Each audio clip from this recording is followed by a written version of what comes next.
우리 정부의 강제동원 해법 발표 사흘 만인 어제 일본 하야시 외무상이 강제동원 사실 자체를 부정하는 발언을 한 사실이 KBS의 취재로 확인됐습니다. 이재명 민주당 대표의 경기도지사 시절 비서실장이 숨진 채 발견됐습니다. 유서에는 이 대표 관련 언급이 담긴 것으로 확인됐습니다. 오늘 열린 중국 전국 인민대표대회 전체 회의에서 시진핑 중국 국가주석이 만장일치로 사상 처음 3연임을 확정지었습니다. 시 주석은 당과 군 최고 직위도 거머쥔 채 집권 3기를 시작합니다. 1월 경상수지가 45억 2천만 달러 적자로 집계돼 관련 통계 작성 이후 최대 적자를 기록했습니다. 반도체와 철강의 수출이 급격히 줄었는데 해외여행은 급증하면서 적자 폭을 키웠습니다.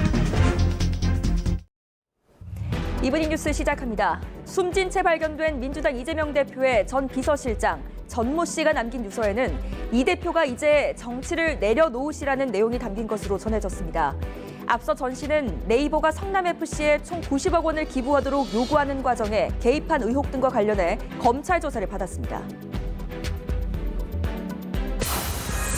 전 씨의 죽음에 대해 민주당 이재명 대표는 자신 때문이 아니라 검찰의 과도한 압박 수사 때문이라며 검찰을 도저히 용서할 수 없다고 말했습니다.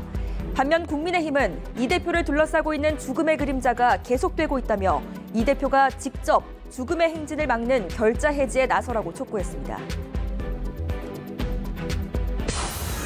어제 월드베이스볼 클래식 첫 경기에서 호주에 일격을 당한 우리나라 대표팀이 숙적 일본과 잠시 뒤 2차전을 치릅니다.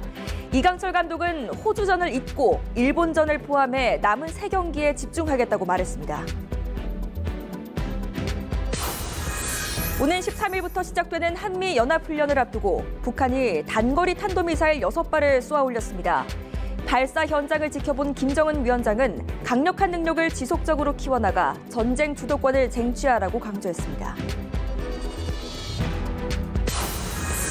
구승찬 전 국방부 대변인이 군사기밀 유출 혐의로 국군 방첩사령부의 피의자 신분으로 출석해 조사를 받고 있습니다.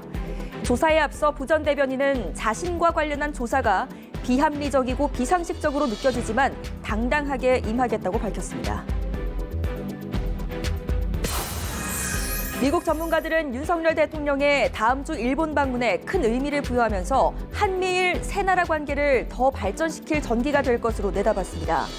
한일 관계 개선을 계기로 중국 견제를 위한 협의체인 쿼드에 한국을 참여시키는 방안도 제시됐습니다.